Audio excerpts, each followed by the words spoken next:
दोस्तों नमस्कार। आज हमारा मुद्दा अनुशासन का है। अनुशासन यानी आपने देखा होगा परिवारों के अंदर, या समाज के अंदर, गांवों में, शहरों में आपको अनुशासन शायद ही बहुत ही कम मात्रा में दिखाई पड़ता है। ऐसा नहीं है कि अनुशासन नहीं है, अनुशासन है बहुत सारे लोग, लेकिन ये है कि इस मुद्दे को उठाने की ज़रूरत है। जैसे आपने कभी देखा होगा कि जैसे कि वो कम उम्र के लोग जो है वो अपने से बड़ी उम्र के लोगों का अभिवादन करने में उनको शर्म आती है। आपने किसी को प्रशिक्षण दिया होगा, किसी को कुछ सिखाया पढ़ाया होगा, आपकी उम्र हो गई होगी, हो सकता है वो आपकी तरफ से साइड से निकल जाए और आपका अभिवादन न करे, आपसे नमस्ते न करे। आपका ये चीज़ें बहुत मतलब कॉमन है, ये हो रही हैं।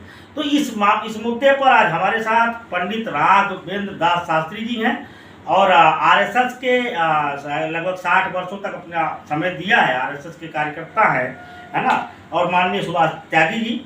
अब मैं पंडित जी से जानना चाहूँगा, पंडित जी चूँकि देश भर में पंडित राघवेंद्र जी देश के कई राज्यों में इनका प्रवचन होता है और इनकी जो है क्योंकि कथा भागवत ये सब करते रहते हैं और तमाम ऐसे समाज के लिए कार्य करते रहते हैं, जाते रहते हैं, तो उनको इसका मतलब इसका बड़ा ज़मीनी अनुभव है।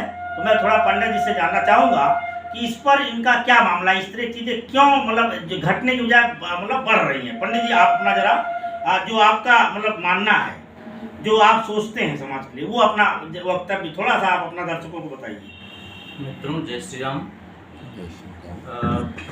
परम पावन पुनीत अवसर पर माननीय पत्रकार महोदय श्रीमान योगराज जी, जिन्होंने इस कार्यक्रम को आयोजित करके ऐसा करने का प्रयास किया, बहुत अच्छा प्रश्न उठाया है। क्योंकि आज समय में ऐसा देखा जा रहा है कि हम जब चलते हैं तो लोग अभिवादन से दूर होते हैं, जबकि शास्त्र कहता है अभिवादनशीलस्य नित्यं वृद्धोपसेविना चत्वारि तस्य वर्धन्ति आयुर्विद्या यशो बलम्।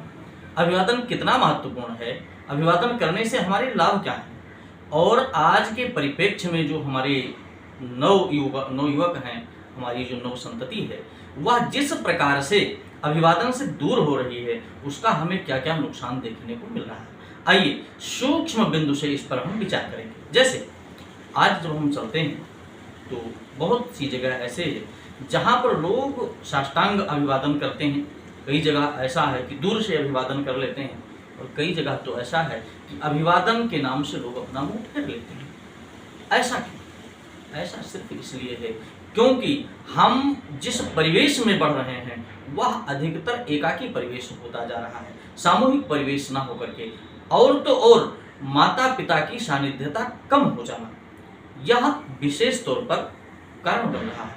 जैसे जब हम इससे दूर हो रहे हैं तो हमारे को जो यश प्राप्त होने वाला है, जो आयु है, जो बल है, वह हमारा क्षीण होता जा रहा है। इसलिए हम समस्त अभिभावकों का यह परम दायित्व है कि हम अपने बच्चों को ये अवश्य में वो शिक्षा प्रदान करें कि अभिवादन से क्या क्या लाभ हैं। अभिवादनशीलस्य नित्यं वृद्धोपसेविना, अभिवादन करने से नित्य 4 चीजें बढ़ती हैं। क्या? आयु बढ़ती है। किसी को हम अभिवादन करेंगे वो शाश्वत ही कहेगा आयुष्मान भव, आयु बढ़ती। आयु विद्या प्राप्त करना है तो भी अभिवादन आवश्यक है। यश कीर्ति को बढ़ाना है तो भी अभिवादन आवश्यक है, और बल यानी ऐश्वर्य प्रभुत्व को बढ़ाना है तो भी अभिवादन आवश्यक है। मानस में बाबा जी लिखते हैं, प्रातः काल उठकर रघुनाथा, मातु पिता गुरु नाम ही माथा। इन्हीं शब्दों के साथ अपनी वाणी को विश्राम। जय श्री राम। जय श्री राम, जय श्री राम। अच्छा पंडित जी बहुत बहुत धन्यवाद आपका, जो ये आपने हमारे दर्शकों को बताया, इसके लिए आपको बहुत बहुत धन्यवाद। अच्छा अब मैं त्यागी जी से थोड़ा मतलब त्यागी जी का अनुभव जानना चाहूँगा, क्योंकि आरएसएस में बहुत लंबा समय इन्होंने दिया है। त्यागी जी आपका थोड़ा सा अनुभव, संक्षिप्त अनुभव, थोड़ा जो भी है आप अपनी कविता स्टाइल में भी बता सकते हैं, थोड़ा सा जो अनुभव है जो इस मुद्दे पर। योगराज जी ने अभी बहुत अच्छा विषय निकाल के लाए, और ये जो रखा है यहाँ पे समाज में कुछ इसका प्रचार प्रसार हो, लोगों को जानकारी हो, इस विषय के लिए मैं सबसे पहले उनका धन्यवाद करना चाहूँगा। और उसी के साथ मैं अपनी समझ के अनुसार आप लोगों के सामने थोड़े शब्दों में अपने वाणी को समझाने का प्रयत्न करूंगा।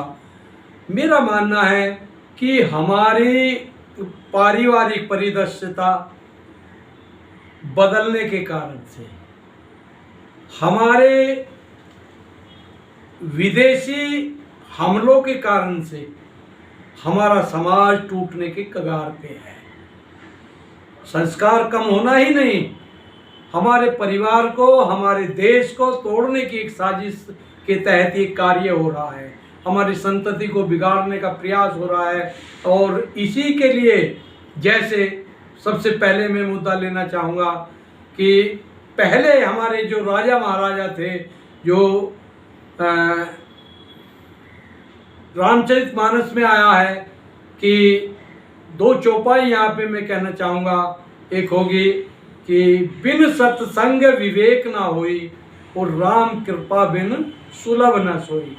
कि बिना भगवान राम की कृपा के विवेक, सत्संग के बिना कभी विवेक नहीं होता, और वो विवेक भगवान प्रभु राम की कृपा के बिना सहज ही प्राप्त नहीं होता। दूसरी है रघुकुल रीत सदा चली आई, प्राण जाए पर बचन न जाई।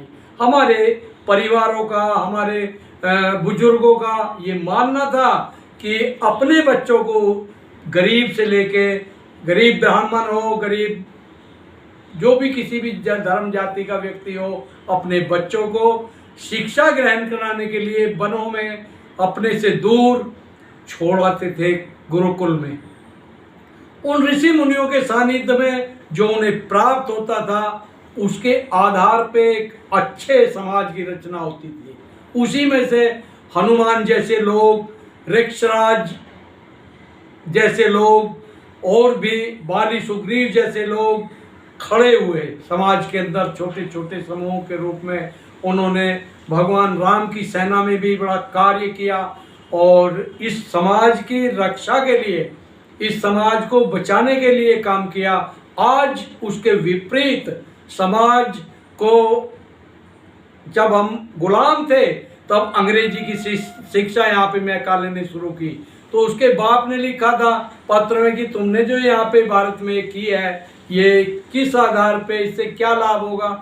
तो उसने कहा था, पत्र लिखा था अपने पिताजी को कि ये इसका प्रभाव तब होगा जब ये पीढ़ी पढ़ने के बाद जिस काम को हम गोरे अंग्रेज करना चाहते हैं, उस वक्त भारत में काले अंग्रेज पैदा होंगे। और वही आज तक चलती आ रही है, और वही उसी के कारण से आज टेलीविज़न संस्कृति देश के अंदर है। मोबाइल के माध्यम से, टेलीविज़न के माध्यम से लंगी, अर्धनंगी लड़कियां जो विभिन्न कंपनियों के, ठीक है त्यागी जी, बहुत धन्यवाद, वो कर रही हैं, ये इसका मुख्य कारण है। ठीक है त्यागी जी, आपने बताया, बहुत अच्छी जानकारी दी, बहुत बहुत धन्यवाद आप दोनों का, पंडित राघवेंद्र शास्त्री जी का और माननीय हमारे सुभाष त्यागी जी का। तो क्योंकि ये दो क्षेत्र के लोग हैं और इनकी अपनी अपनी जानकारी है अलग अलग तरीके से, लेकिन पंडित जी ने जैसा कहा कि जो है अभिवादन करने से कोई नुकसान नहीं होने वाला है, बच्चों को लाभ ही मिलेगा, उसको उन्होंने संक्षिप्त में बताया है। और इस पर हम अभी आगे भी काम करेंगे कि क्या होगा, और इस पे अलग अलग और भी महान भाव होंगे इस तरह के लोगों का, जिनका जो है जिनका अनुभव साझा करेंगे आपसे। और कई बातें जो कि समाज में हम चाहते हैं कि जो चीज़ें थी, जो आज के मतलब करीब 40 साल पहले जो चीज़ें थी, वो जैसे कि मैं ये नहीं कहता कि वो पुरानी चीज़ों पर लौट जाए। विकास जरूरी है, लेकिन विकास के साथ साथ हमारी संस्कृति भी जरूरी है। तो हमारी संस्कृति जो गायब हो रही है, हम इसको दोबारा से पाने के लिए इस पर प्रयासरत रहेंगे और अपनी तरफ से जो भी प्रयास होगा वो करते रहेंगे। इसी के साथ धन्यवाद दोस्तों, नमस्कार।